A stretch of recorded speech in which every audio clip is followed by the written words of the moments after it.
राम राम. मटार स्पेशल रेसिपीसाठी लोखंडी तव्यावर थोडंसं तेल घालून 3 फिक्कट जाड मिरच्या घेतल्या आहे. त्या घालून तेलामध्ये मिरच्या डाग लागेपर्यंत परतून घेऊ. मिरच्यांना किंचित डाग लागलेला आहे.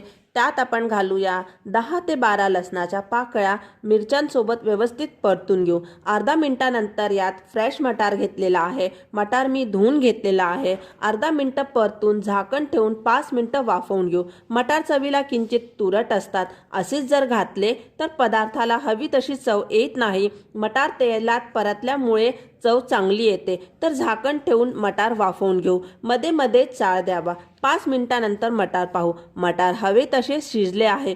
1 चमचा जिरे घालून गॅस बंद करू.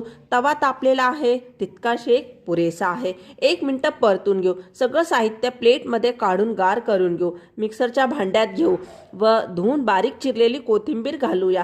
चवीपुरतं सेंधव मीठ घालून पाणी न घालता ऑन ऑफ करून मिक्सरला जाडसर फिरवून घेऊ. तर ऑन ऑफ करत जाडसर फिरवून घेतलेला आहे. रंग पण सुरेख आलेला आहे. बोलमध्ये काढून घेऊ. तर हा खुडा पोळी, भाकरी, थालीपीठ, डोसा, वरण भात कशासोबतही खा, अप्रतिम लागतो. धन्यवाद.